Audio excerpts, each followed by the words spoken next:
Bendito eres, Jesús. Bendito eres, Señor.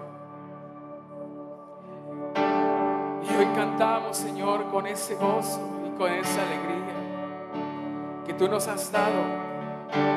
Y aún así, Señor, creyendo que tú estás aquí y que tú tienes el control de todo. Así que decimos, cantamos la canción. Vamos, levanta tu voz en alto y decir, de nuestra adoración, y con el cielo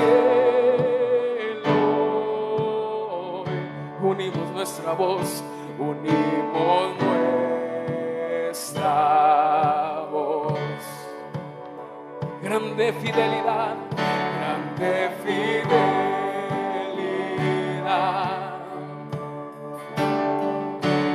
Gracias sin final del Rey que se entregó y se sacrificó. Decimos, y se entronado en la adoración de 1000 generaciones. Eres digno, tú eres Dios, para ti y para ti resucitado Rey. Cantamos con el cielo, eres digno, tú eres Dios.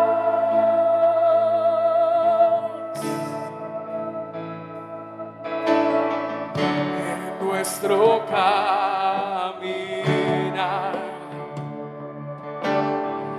y hasta la eternidad,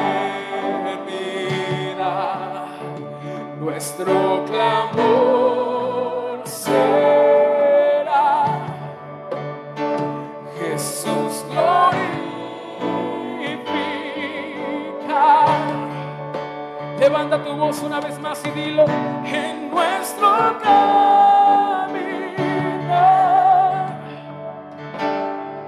y hasta la eternidad, nuestro clamor será: Jesús, glorifica. Vamos, levanta tu voz. Jesús, glorifica.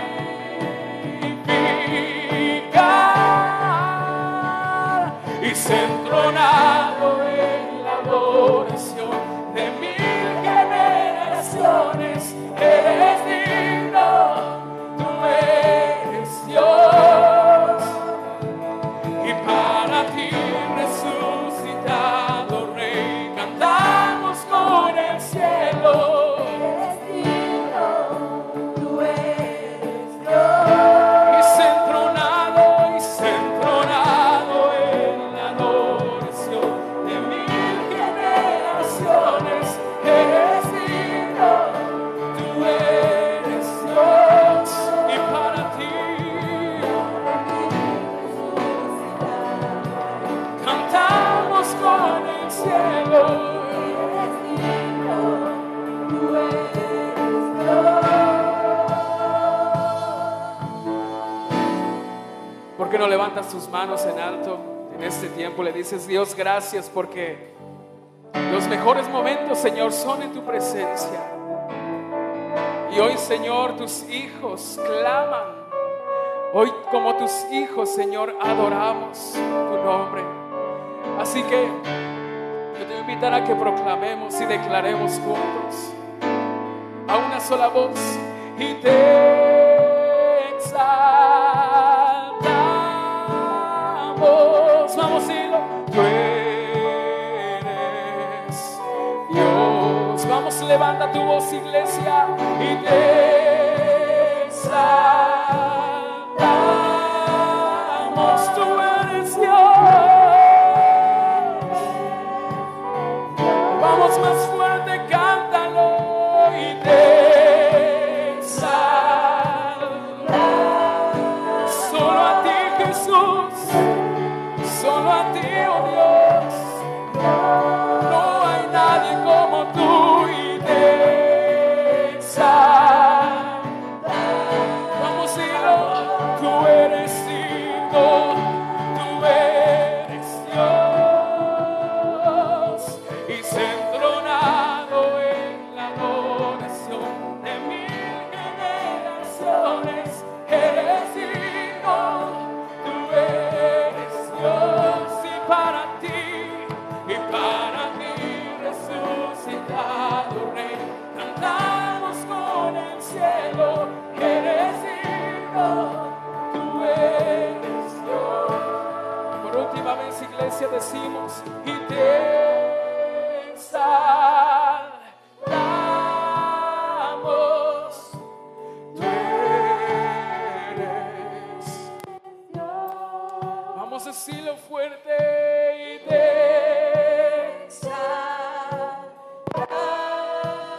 predicador. Y con ese mismo gozo dejamos el lugar al predicador. Que Dios les siga bendiciendo, iglesia.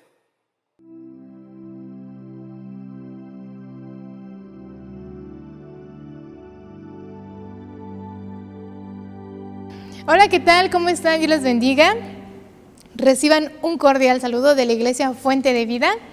Y estoy muy contenta de poder estar el día de hoy con ustedes. Y bueno, vamos a la porción del día de hoy.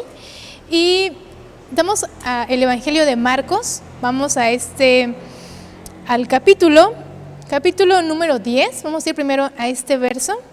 Capítulo número 10, versículo 45, y comienza diciendo así. Vamos a leerlo antes de pedirle dirección a Dios acerca de lo que nos va a estar hablando el día de hoy.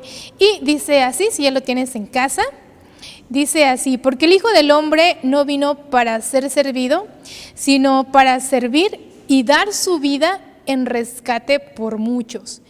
Y algo que me encanta es que Marcos describe la vida de Jesús muy activa, muy servicial, y es por eso que pone aquí y cita: porque el Hijo del Hombre no vino a ser servido. Y estas palabras no son de Marcos, sino son las palabras de Jesús, lo que Él está expresando de sí mismo, de que Él no vino a ser servido, sino a servir. Y no solamente a servir, sino a dar su vida, dice, en rescate por muchos.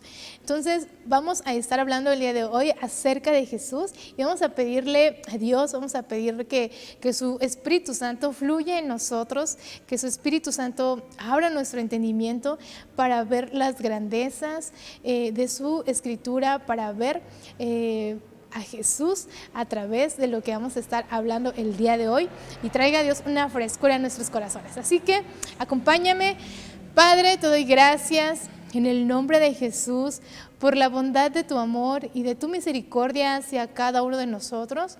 Te doy gracias, Señor, por nuestra iglesia, Fuente de Vida, que tú sigues impulsándola, que tú la sigues abrazando, Señor, que tú la sigues pastoreando y que tú cuidas a cada uno de tus hijos, Señor. En este tiempo de abrir la Escritura, yo te pido que abras los ojos de nuestro entendimiento para que podamos verte a ti, para que podamos verte a través del carácter de Jesús. Te pido, Espíritu Santo, que tú nos ayudes, Señor, a profundizar en estas palabras que vamos a hablar el día de hoy, que no sea yo, Señor, sino que sea tu Espíritu Santo trayendo ese ánimo, Señor, edificando a tu iglesia, Señor. En el nombre de Jesús estamos en tus manos. Amén y amén. Y bueno, pues después de leer esta porción de Marcos, vamos a ir al capítulo 5, así que vamos a retroceder un poquito al capítulo 5. Vamos a estar viendo del versículo 21 al versículo 43. Entonces vamos a comenzar leyendo versículo 21. Y dice así, va a estar hablando acerca de Jairo. Jesús ya estuvo haciendo algunos milagros, sirviendo de esta manera en esta tierra.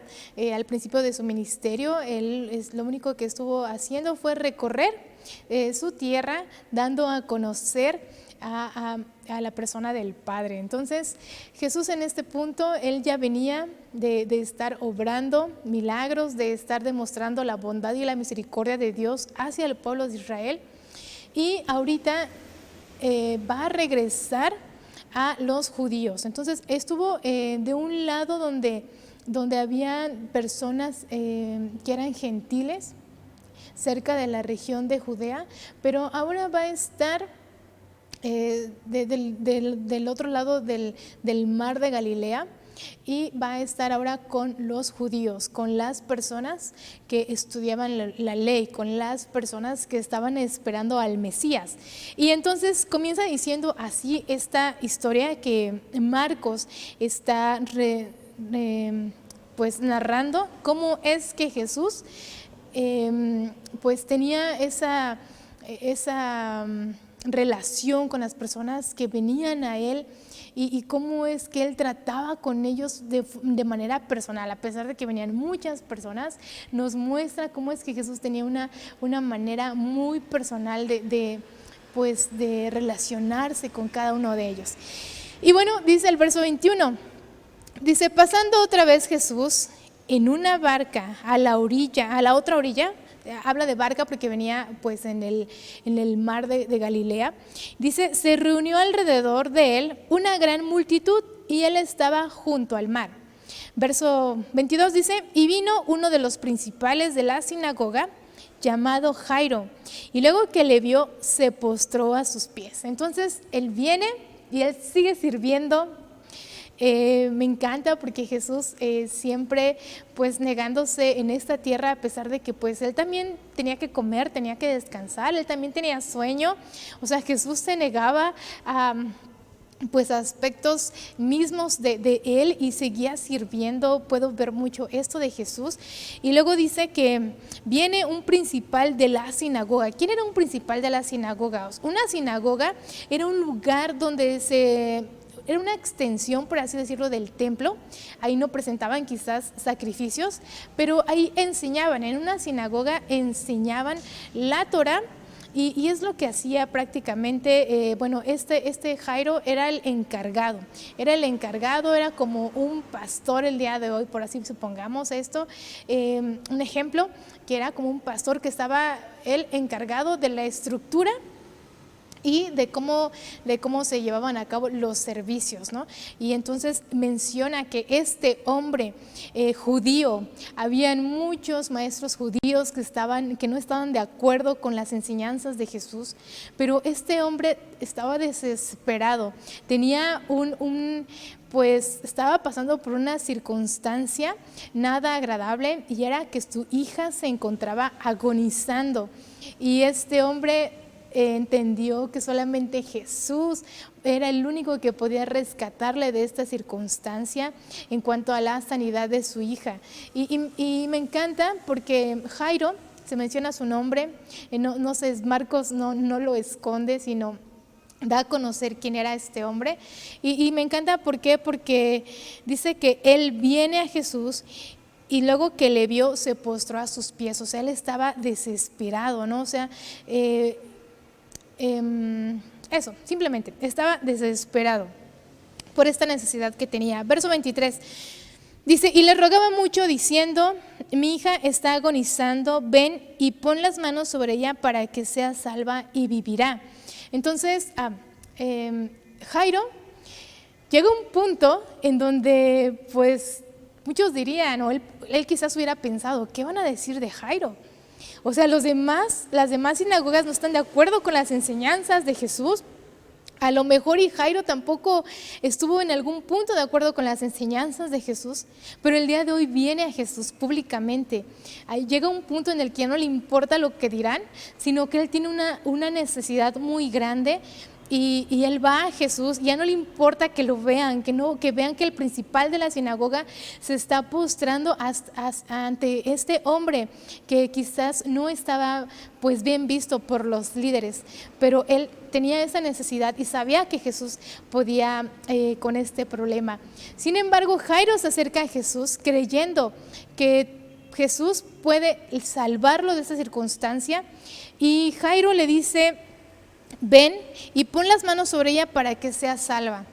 O sea, Jairo se acerca teniendo una perspectiva de Jesús, y Jesús no se ofende porque pues Jairo pensaba, ¿no?, que él podía hacer algo por su hija, pero Jesús le va a demostrar que él puede hacer más que algo por su hija y en la vida de Jairo. Entonces Jesús no dice otras veces, no me buscaste antes, así que soy la última persona a la que buscaste y no voy a ir, sino que dice el verso 24, dice, fue pues con él y le seguía una gran multitud y le apretaban. Entonces Jesús humildemente en su servicio va a la casa de Jairo, le dice, ok, vamos a tu casa. Entonces me encanta esta humildad de Jesús, y dice que la multitud lo apretaba, y esto lo pone porque va a narrar lo siguiente Marcos, dice verso 25, dice, pero una mujer que desde hacía 12 años padecía de flujo de sangre y había sufrido mucho de muchos médicos y gastado todo lo que tenía y nada había aprovechado, antes le iba peor. Cuando oyó hablar de Jesús, vino por detrás entre la multitud y tocó su manto. ¿Por qué? Porque decía, si tocare tan solamente su manto, seré salva. Entonces, en estos versos viene Jairo. Jairo tiene una necesidad, su hija está agonizando, y de repente esta mujer viene por detrás de Jesús, esta mujer con flujo de sangre. Esta mujer, según las leyes judías, ella no podía estar entre los judíos. ¿Por qué? Porque ella era inmunda por este problema que tenía. Algunos dicen que esta mujer ya los judíos ya la tenían como maldita. ¿Por qué? Porque su periodo ya había sobrepasado el límite, ya tenía 12 años con esta enfermedad. Y menciona que esta mujer pues no podía estar entre los judíos, porque entonces, o entre las personas, porque ellas iban a ser inmundas. Ahora, ¿qué era lo que eso lo dice en Levítico 19 al 31?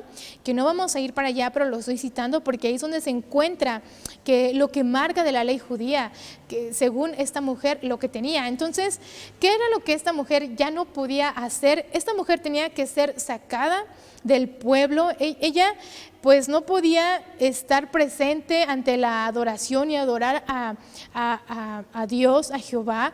No lo podía hacer como las demás personas, no podía presentar su ofrenda, no podía presentar nada hasta que ella estuviera sana o completamente limpia. ¿Por qué? Porque mientras tuviera esta enfermedad, ella iba a ser inmunda.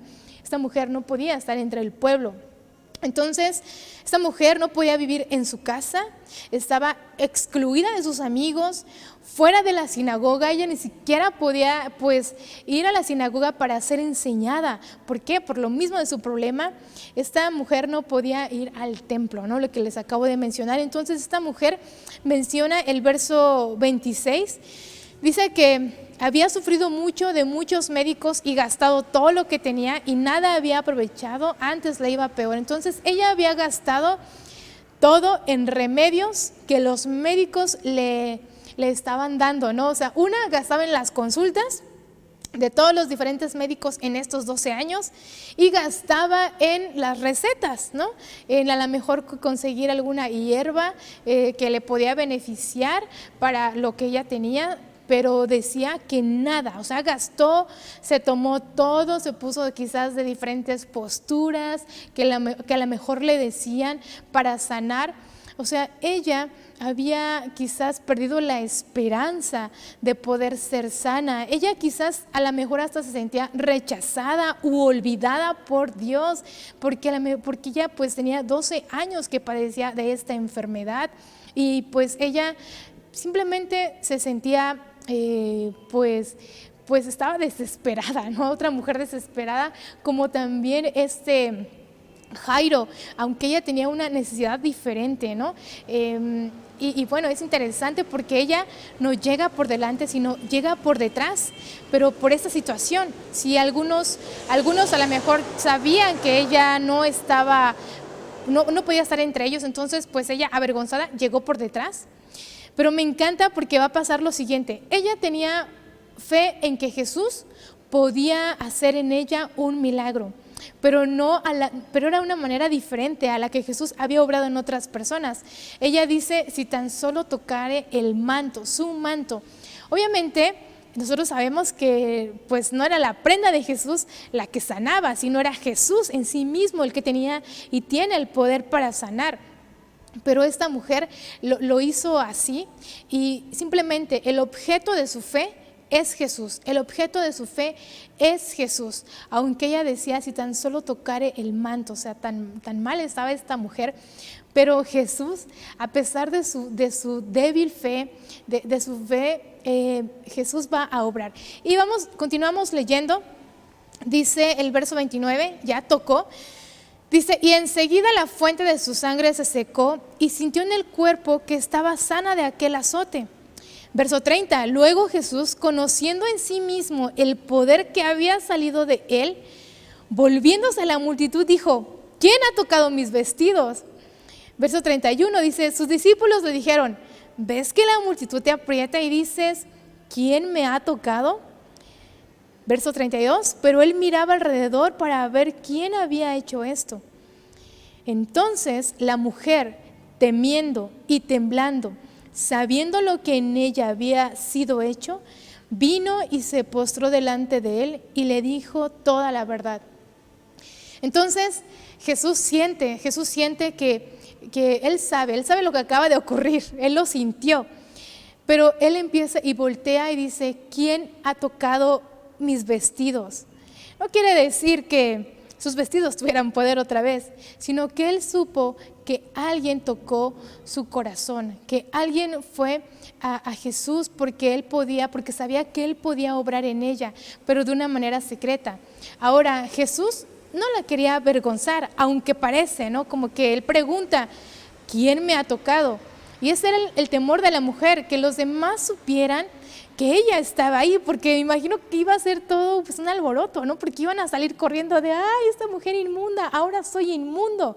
Era lo que iba a pasar si las personas pues sabían que había estado ella entre ellos. Pero Jesús la llama, y esta mujer pues tuvo dos opciones. Después de haber recibido pues este milagro, este descanso sobre su vida, dos era permanecer callada, o la segunda era levantar la cara y dar gracias a aquel que la había sanado. Y esta mujer toma esa decisión de venir a Jesús y contarle todo y decirle, yo soy aquella mujer a la que la conocían como la maldita, yo soy aquella mujer de flujo de sangre que a lo mejor Dios ya la había olvidado. No sé, todo lo que le pudo haber platicado, pero Jesús le dio una dignidad, le dio una identidad, y esto lo hizo públicamente para poder animar a la fe de otras personas, pero también para poder animarla a ella de que realmente estaba sana y no dudara de que Dios le había dado esa sanidad. Pero también, ¿no? O sea, ya era la ex mujer del flujo de sangre, aquella mujer que Dios nunca había olvidado, a pesar de que quizás ella había podido pensar eso. Y me encanta porque Jesús no la llama para avergonzarla, sino la llama para que esta mujer pueda ser regresada a su dignidad, para que esta mujer pues pueda también dar gracias a Dios por lo que en ella había sido hecho, para que sirviera de impulso a otras personas de lo que hacía Jesús, pero también para que pudieran saber quién es Jesús, quién es el hombre que camina entre ellos. De hecho, el tema, nombré esta enseñanza, no es como yo, porque Jesús, aunque habitó y caminó entre nosotros, no era como nosotros. Jesús no había podido, cuando ella lo tocó, Jesús se tuvo que haber hecho inmundo, pero Jesús no se hizo inmundo, sino que de él salió poder para poder sanarla a ella. Sino que, Jesús en su santidad, ella pudo tomar de él. Jesús no se hizo inmundo, sino la limpió a ella. Y este hombre no es como nosotros, que caminó, y entonces era para poder dar evidencia de quién era el que habitaba entre nosotros. Y me encanta porque le dice, verso 34, dice que todavía él hablando, ella le contó toda la verdad, se abrió con él. Y él le dijo, hija, tu fe te ha hecho salva, tu fe, en donde pusiste tu fe, Jesús, ahí puso ella su fe, y él la salvó, dice, ve en paz y queda sana de tu azote. Y son palabras de Jesús, es la autoridad de Jesús la que está diciendo, quien le está diciendo esto, de que a pesar de que otras personas pudieran decirte algo, tú puedes caminar con la confianza de que Jesús te ha dicho, ve en paz y eres salva. Puedes seguir caminando con esa identidad. Y bueno, me encanta porque Jesús es a la única persona que le llama en todo lo narrado de lo que hizo Jesús, le llama hija, de una manera muy cariñosa, de una manera muy tierna, la llama. Y eso me encanta, cómo es que Jesús tiene el trato con estas mujeres. Y bueno, entonces dice que él estaba con ella obrando, pero de este lado estaba Jairo, ¿no? Jairo viendo lo que Jesús hizo, se detuvo y Jairo tenía esa desesperación de: Jesús, ven a mi casa, mi hija está muriendo. Y Jesús se detiene y todavía le prega y todavía le cuenta a ella, y todavía Jesús se detiene, la escucha, la anima, y esto me encanta, ¿no?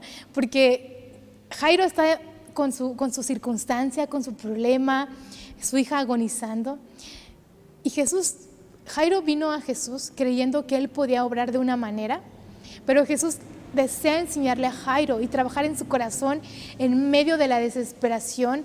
Jesús desea trabajar la paciencia en Jairo, y también desea que Jairo pueda ver que Jesús no solamente puede obrar en la manera que Jairo le dijo, sino Jesús va a superar las expectativas de Jairo.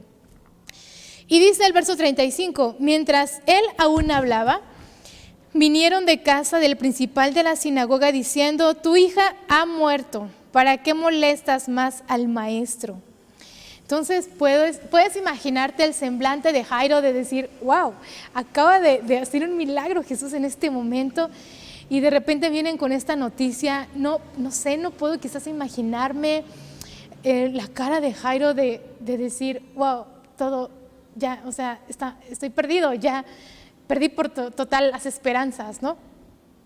Y entonces, verso 36 dice: pero Jesús, luego que oyó lo que se decía, dijo al principal de la sinagoga. Yo me imagino a Jesús volteando, tomándolo del hombro a Jairo y diciéndole: no temas, cree solamente. Así, de una manera como le dijo a esta mujer: hija, ahora lo toma él y le dice estas palabras: no temas, cree solamente. Y era algo que Jairo no solamente era llevar a Jesús a su hija, sino era llevar al mismo Jesús a su misma vida. Jesús quería ir con él primero. Empezamos leyendo que Jesús pasó al otro lado y podemos ver que la gente venía a él, pero ¿quién realmente venía a quién? Era Jesús viniendo al encuentro de Jairo, era Jesús viniendo al encuentro de esta mujer. Esta mujer podía haber pensado: ay, escuché de Jesús y voy a él en secreto, pero era Jesús quien estaba viniendo a esta mujer, a este encuentro. Y Jesús anima a Jairo y vemos en el verso 37, dice: y no permitió que le siguiese nadie, sino Pedro, Jacobo y Juan, hermano de Jacobo. Entonces vienen con él sus 3 amigos. Él tenía 12 discípulos, pero de esos 12 tenía un grupo más cercano de amigos, que eran estos 3, que siempre, si tú lees la vida de Jesús, siempre estaban con él muy, muy cerca. De hecho, Juan narra que él se recostaba en el regazo del maestro, ¿no? En las piernas, por así decirlo, él recostaba su cabeza. Y me encanta, ¿no? Me encanta porque ellos ahí estaban, al pie con Jesús, ¿no? Viendo cómo él obraba, viendo cómo él trataba, cómo él hablaba con estas personas. Y dice el verso 38, y vino a casa del principal de la sinagoga, y vio el alboroto y a los que lloraban y lamentaban mucho. Entonces, en aquel tiempo había personas que se les pagaba, había flautistas y había personas a las que se les pagaba para que lloraran. Entonces, pues esto fue muy rápido porque ya la niña fallece y ya había gente, si lo volvemos a leer, dice, y vino a casa del principal de la sinagoga, y dice que vio el alboroto y a los que lloraban y lamentaban mucho. Entonces ya estaban ahí, y entrando Jesús les dijo: ¿por qué alborotáis y lloráis? La niña no está muerta, sino duerme. Entonces ellos ya estaban ahí, y él les da una palabra diciéndole: ¿por qué te alborotas? O sea, bueno, ¿por qué hacen tanto este alboroto? la niña no está muerta, sino duerme. Y es como Jesús, yo me imagino, pues tratando también de tranquilos, ¿no?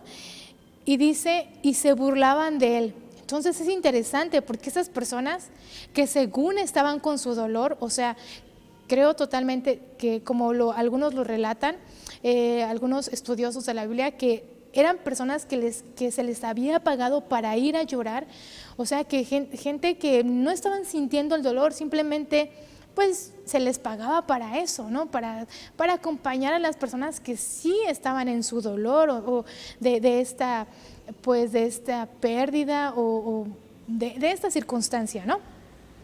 Pero dice que cuando escucharon esto, dice, y se burlaban de él, o sea, lloraban y luego de repente se burlaban. ¿Qué es esto que está pasando aquí, no?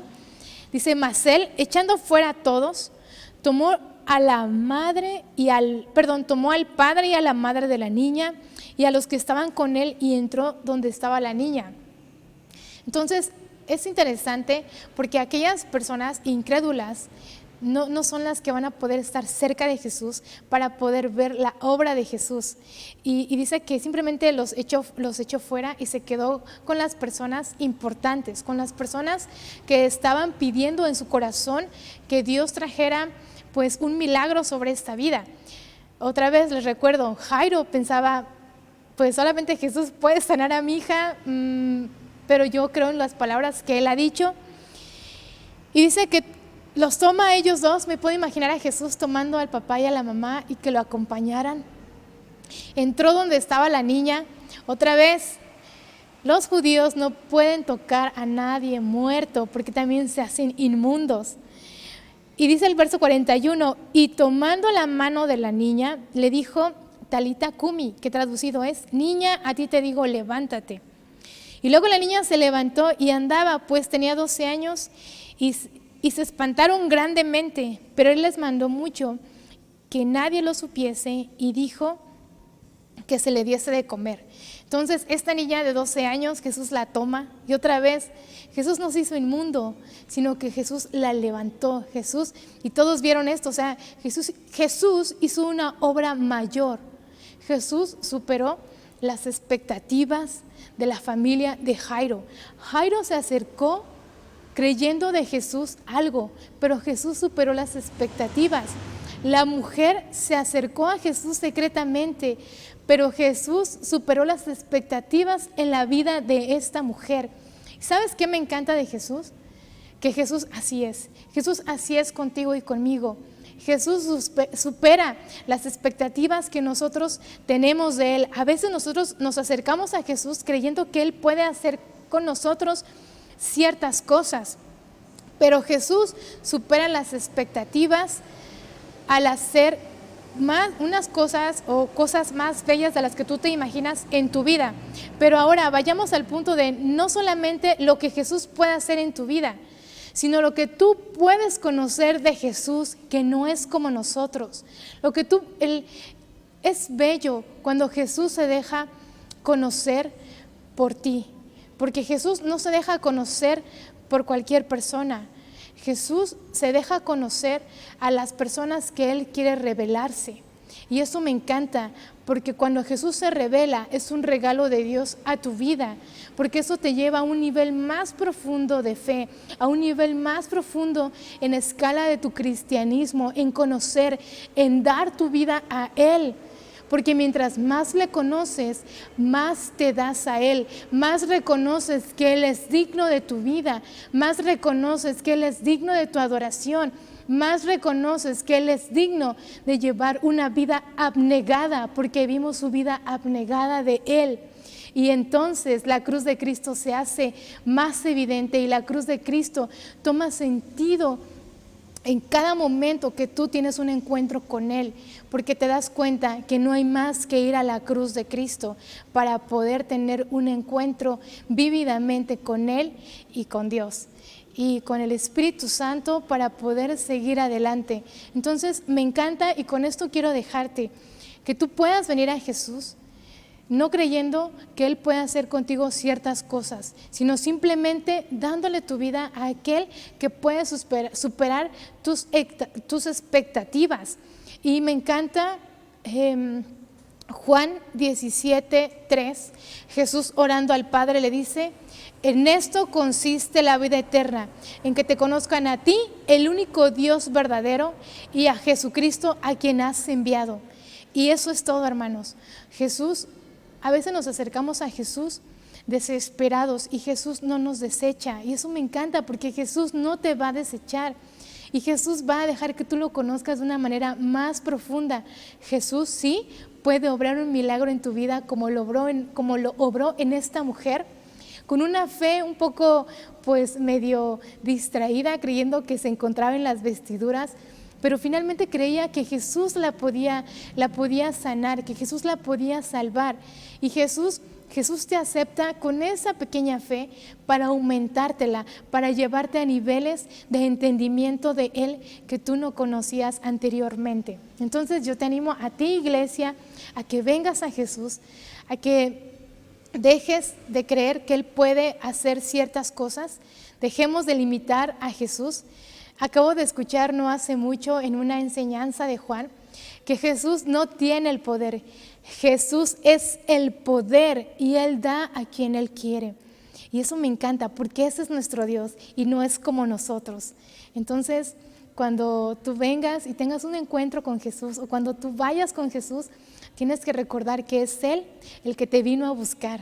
Simplemente Él desea que tú le puedas responder y ¿por qué no? Como todos, como iglesia, unánimes, como fuente de vida, podemos responder a Él. Y si tú que estás escuchando esto por primera vez, tienes miedo del qué dirán, tienes miedo del qué van a decir mis vecinos, del qué van a decir las personas que me conocían, que quizás puedes estar como Jairo, ¿no? Porque él era conocido de otros y pudo haber quizás en algún punto haber hablado de Jesús y hoy venía a Él. Jesús nunca te va a avergonzar. Jesús siempre va a desear que tú vengas de tus tinieblas para que su luz pueda entrar a tu corazón y puedas ser sano y ser partícipe de su mesa y puedas ser partícipe del servicio que Él te quiere dar y que tú puedas también ser de bendición para las personas que te rodean. Entonces, pues vamos a darle gracias a Dios por la palabra que nos ha dado y por ese ánimo que el día de hoy ha traído de que Él no es como nosotros y que Él es más. Él puede levantar de los muertos, Él puede restaurar matrimonios, vidas. Él es el Dios de las causas perdidas. Vamos a dar gracias a Dios. Padre, te damos muchas gracias. En el nombre de Jesús, por lo que has traído el día de hoy, por el consuelo, por el ánimo, porque Señor, cuando estábamos desesperados y te buscamos, Señor, a lo mejor, pues para algunos fuiste lo último a quien recurrimos. Tú nunca nos desechaste, es más, tú nos abrazaste, nos consolaste, nos animaste, Señor, y nos recordaste el amor tan grande que tuviste a cada uno de nosotros, Señor, a través de aquella cruz. Señor, te damos gracias por venir y caminar entre nosotros, te damos gracias porque nos recuerdas que no eres como nosotros, pero has querido estar entre nosotros. Tú eres Emmanuel. Recuerda la fuente de vida, que estás en medio de cada circunstancia, que estás obrando, Señor, como obraste en la vida de Jairo, mientras él esperaba una obra, tú fuiste más allá, Señor. No dejes esa fuente de vida como la encontraste, Señor. Levántala, restáurala, que ella pueda crecer, Señor. Utiliza a cada una de las personas que has levantado, Señor, que exponen tu palabra, Señor. Utiliza, Señor, y que a través de tu palabra, Señor, fuente de vida sea transformada a través de tu Espíritu Santo, Señor, que siga obrando en cada uno de nosotros, Señor. Haya un crecimiento, Señor, y te doy gracias por aquellas personas, Señor, que vuelven a ti, vuelven a la comunión contigo. Te doy gracias por aquellas personas nuevas, Señor, que no te conocían, que el día de hoy puedan saber que tú no los vas a avergonzar, Señor, sino que tú les vas a dar una dignidad, les vas a dar identidad, Señor, y les vas a dar propósito. Muchas gracias te doy en el nombre de Jesús por lo que has hablado, por el ánimo, por la bondad de tu amor y de tu misericordia, Señor, que es nueva y constante cada día. Muchas gracias te damos en el nombre de Jesús. Amén y amén. Y iglesia, que pases una bonita noche. Recuerda que siguen abiertos los servicios y las pequeñas reuniones de hombres y mujeres y de jóvenes y adolescentes. Entonces, pues, muchas bendiciones para ti, un abrazo a tu familia, nos estamos viendo en la siguiente transmisión, que Dios te bendiga y tengas una bonita noche, hasta la próxima.